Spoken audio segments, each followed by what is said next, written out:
محبت میں اس کا اہتمام کیا ہے، اور یہ اس کا سبب کیا ہے، اس محفل پاک کا سبب کیا ہے؟ سبب یہ ہے کہ ان کو اللہ نے عمرے کی توفیق نصیب فرمائی، اور میری دعا ہے کہ آپ جتنے بھی آئے ہیں مرد و خواتین، اللہ تعالیٰ سب کو حج اور عمرے کی توفیق عطا فرمائے اور سعادت نصیب فرمائے۔ اور یاد رکھیے گا کہ یہ حج اور عمرہ پیسے سے نہیں ہوتا، مال و دولت سے نہیں ہوتا۔ کوئی کہے کہ میرے پاس بہت پیسہ ہے، میں جب چاہوں چلا جاؤں، ایسا نہیں ہے۔ یہ مقدر سے ہوتا ہے، نصیب سے ہوتا ہے، اور جس کی اللہ اور پیارے آقا علیہ السلام کے گھر میں منظوری ہو جائے اس کا ہوتا ہے، مال و دولت سے نہیں ہوتا۔ اس لیے کہ فرمایا مکھڑا نہ مکھڑے دا دل ویکھدا، مکھڑا نہ مکھڑے دا دل ویکھدا، اللہ جدوں بھی ویکھدا او دل ویکھدا۔ وہاں مال و دولت نہیں چلے گا، وہاں جائیداد بینک بیلنس نہیں چلے گا، جس کا یہ من ٹھیک ہوگا وہاں اسی کا سکہ چلے گا۔ تن جیسا بھی ہو، اوپر لباس جیسا بھی ہو، انہیں غرض نہیں ہے۔ سبحان اللہ، ماشاءاللہ۔ تن جیسا بھی ہو، بات نہیں بنے گی۔ آقا علیہ السلام جب دیکھتے ہیں تو آپ بھی دل دیکھتے ہیں۔ اب غور کیجئے گا، اللہ رب العالمین نے دو کان بنائے، دو آنکھیں بنائی، دو ہاتھ بنائے، دو پاؤں بنائے، دو کان، دو آنکھیں، دو ہاتھ، دو پاؤں، جسم میں ساری چیزیں دو دو، پر دل ایک بنایا ہے۔ اس لیے دل ایک بنایا ہے، وہ رب نے اپنی محبت کا ڈیرا بنایا ہے۔ اللہ دلوں میں رہتا ہے۔ آقا علیہ السلام نے فرمایا اللہ کی ذات ساتوں زمینوں میں سما نہیں سکتی، آسمانوں میں سما نہیں سکتی، مگر اللہ کی ذات جب سمانے پہ آتی ہے تو اس دل میں سما جاتی ہے۔ فرمایا یہ جو دل بنایا ہے ہم نے اپنی محبت کا ڈیرا بنایا ہے، اور یہ دل کتنا بڑا ہے، کبھی آپ نے غور کیا؟ یہ دل کتنا بڑا ہے، یہ بہت بڑا ہے۔ اب ہم حضرت سلطان العارفین آپ کی زبان سے اسے سمجھنے کی کوشش کرتے ہیں۔ آپ فرماتے ہیں دل دریا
اندر ساتوں زمینیں بھی دل میں، ساتوں آسمان بھی دل میں، سارا جہان دل میں، فرمایا اتنا کچھ اس چھوٹے سے دل میں ہے، اس لیے 14 طبق دل دے اندر تے تمبو وانگ تانے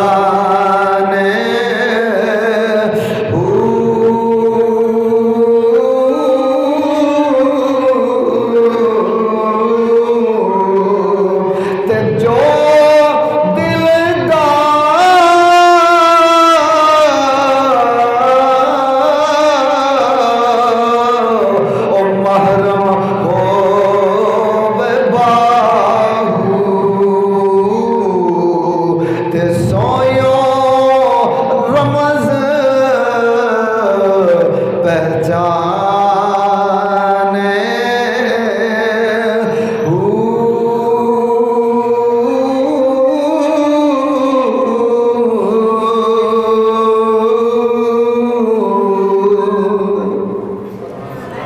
تو اللہ نے ایک دل بنایا ہے، اور اس دل کو کیوں بنایا ہے؟ اپنے پیار کے لیے بنایا ہے، اپنے محبوب صلی اللہ علیہ وآلہ وسلم کی محبت کے لیے بنایا ہے۔ تو یہ دل کے سودے ہیں، حج پہ جانا، عمرے پہ جانا، یہ دلوں کے سودے ہیں۔ وہاں پہ نہ عقل، نہ شکل، نہ علم، نہ ہنر، کچھ بھی نہیں دیکھا جاتا، بس جس کی منظوری ہو جائے اسے بلا لیا جاتا ہے۔ حضرت ابراہیم علیہ السلام نے خانہ کعبے کو تعمیر کیا، اللہ نے حکم دیا میرے خلیل میرا گھر تیار کرو، تیار ہو گیا۔ اب اس کی تیاری کا بھی عجیب منظر تھا۔ اللہ کے گھر کو تیار کرنے والے ایک باپ ہے، ایک بیٹا ہے، باپ بھی نبی ہے اور بیٹا بھی نبی ہے۔ اب باپ بیٹا اس گھر کو تیار کر رہے ہیں، ایک گارا بنا رہا ہے، سیمنٹ تیار کر رہا ہے، اور دوسرا پتھر لگا رہا ہے۔ اب عجیب منظر ہے اس کا، ایک گارا دے رہا ہے، دوسرا پتھر لگا رہا ہے۔ اب دیوار جب اونچی ہو گئی، آپ اور میں دنیا میں تعمیر کرتے ہیں، مکان بناتے ہیں، فیکٹری، بنگلہ، کوٹھی بناتے ہیں، تو اس کی دیواریں جب اونچی ہو جاتی ہیں تو مستری کہتے ہیں ٹھیکیدار سے کہ اب پھٹے لاؤ، بانس لاؤ، ہم گو کریں گے، یا جدید پائپ کی گو آگے، اب اس سے بھی جدید اور معاملات ہو گئے ہیں۔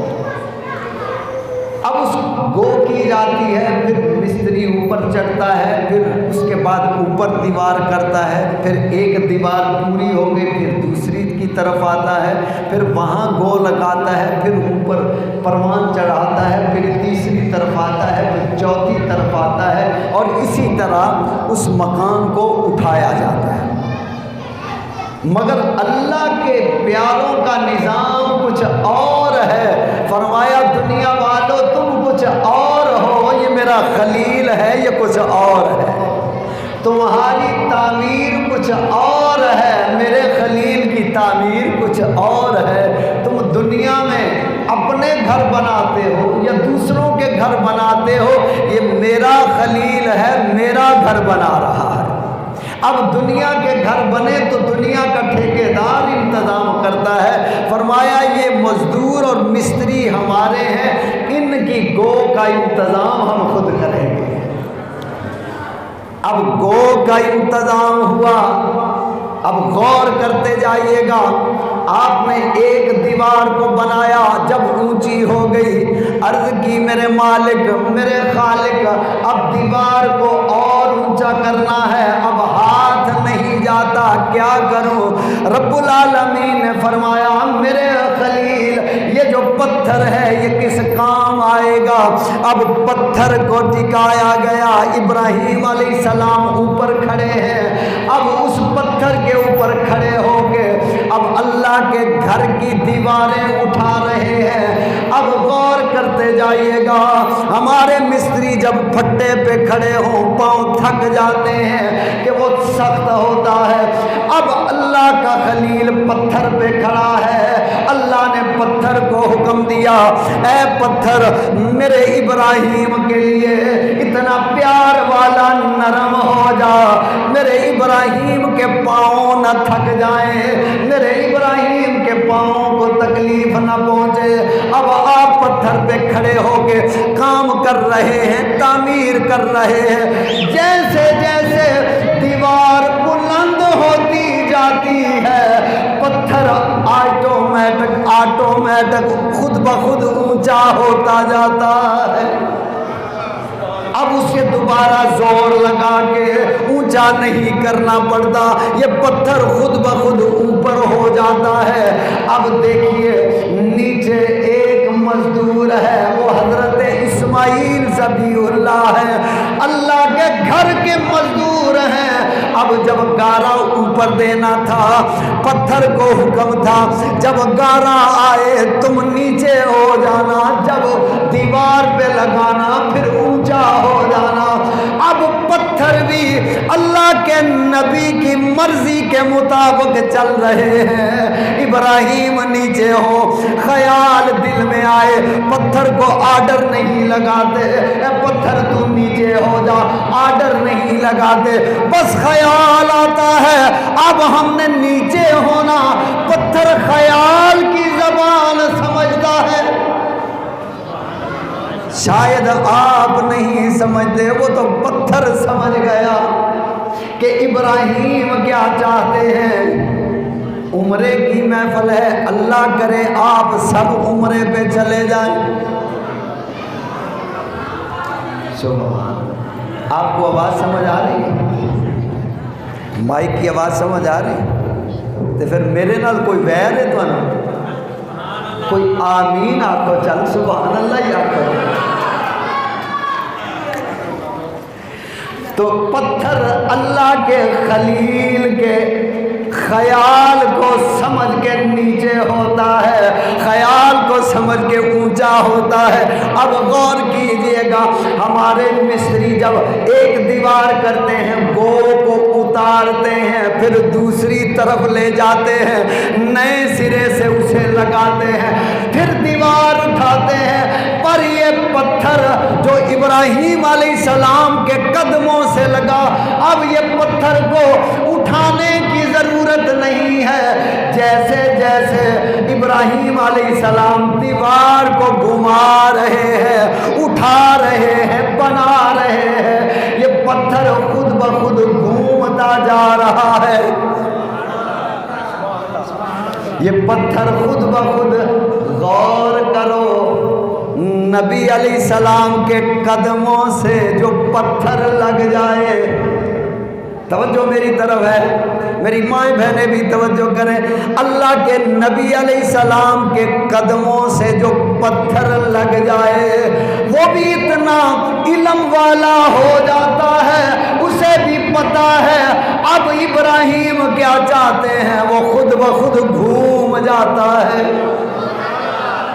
ایک پتھر پہ قدم آئے خلیل کے، اسے بھی علم مل جاتا ہے۔ اور غور کریں، جس غلام پہ نگاہ مصطفیٰ پڑ جائے وہ کتنے علم والا، وہ کتنی شان والا، کتنے مقام والا۔ مختصر عزیزان محترم، اب یہ خانہ کعبہ تعمیر ہو گیا، عرض کیا میرے مولا اب میرے لیے حکم کیا ہے؟ فرمایا پہاڑی پہ چڑھ جاؤ۔ یا اللہ پہاڑی پہ چڑھ کے کیا کروں؟ فرمایا اب اعلان کر دو، وَلِلَّهِ عَلَى النَّاسِ حِجُّ الْبَيْتِ مَنِ اسْتَطَاعَ إِلَيْهِ سَبِيلًا۔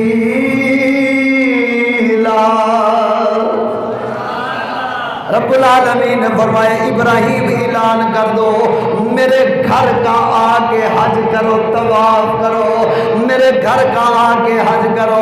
عرض کی مولا، اب بھی توجہ چاہوں گا، عرض کی مولا میں آواز کہاں تک پہنچاؤں گا؟ اب تو مائک ہے، لاؤڈ اسپیکر ہے، ساؤنڈ سسٹم ہے، اس میں بولے تو کچھ 4-5 میل تک فاصلہ کر جاتی ہے۔ اب وہ دور دیکھیں، ایک اللہ کا خلیل ہے، پہاڑی کے اوپر چڑھ گیا، عرض کی میرے مولا میری آواز کہاں تک جائے گی؟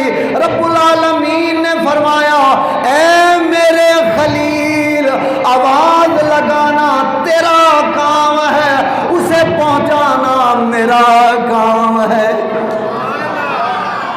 آواز لگانا تیرا کام ہے، اسے پہنچانا میرا کام ہے۔ اب غور کیجئے گا، سارے توجہ، سب کی توجہ چاہوں گا۔ اب کہاں تک پہنچانی ہے آواز؟ اللہ رب العالمین نے فرمایا میرے خلیل تم آواز لگا دو، اعلان کر دو۔ میرے مولا کہاں تک پہنچائے گا؟ فرمایا جو دنیا میں لوگ موجود ہیں ان تک پہنچاؤں گا، اور جو ماں کے پیٹوں میں موجود ہیں وہاں تک پہنچاؤں گا، جو اپنے باپ کی پشتوں میں ہیں میں تیری آواز وہاں تک پہنچاؤں گا۔ اے میرے خلیل، جو قیامت تک ابھی پیدا ہوں گے، جس نے حج اور عمرہ کرنا ہوگا میں اس تک پہنچاؤں گا، اور جو کہے گا لبیک، جو تیری آواز پہ کہے گا لبیک اللہم لبیک، فرمایا جو لبیک بولے گا مولا حاضر ہوں، فرمایا جو حاضری لگوائے گا ہم اسے بلائیں گے۔ فرمایا جو کہے گا اسکول میں، اب جو پرانے میرے دوست بزرگ ہیں، اسکول میں حاضری لگتی تھی، ملک محمد زبیر، ملک محمد عمران، ملک شوکت، تو آگے سے یہ ٹیچر استاد حاضری لگاتا، بچہ کیا بولتا؟ لبیک لبیک۔ اب جو حاضری لگتی ہے اسکول میں، وہ بچے کا نام دانش، یس سر۔ جب وہاں حاضری لگی تھی تو سب نے کہا تھا لبیک، تو ملک عمران بھائی نے بھی کہا تھا لبیک، اسی لیے منظوری ہو گئی۔ ان کی اہلیہ نے بھی کہا لبیک، ان کی بھی منظوری ہو گئی، اور آپ سب میں جس نے کہا تھا لبیک وہ سب میرے اللہ کے گھر جائیں گے، میرے دادا کے، میرے آقا کے، مدنی ساول کے، سونے ماہی کے، سونے آقا علیہ السلام کے در جائیں گے، وہ رب کے گھر جائیں گے، اور عمرہ کر کے بھی آئیں گے، حج کر کے بھی آئیں گے۔ اب اس میں غور کرنے کی بات یہ ہے، یہ حج اور عمرہ یہ اللہ کے پیاروں کی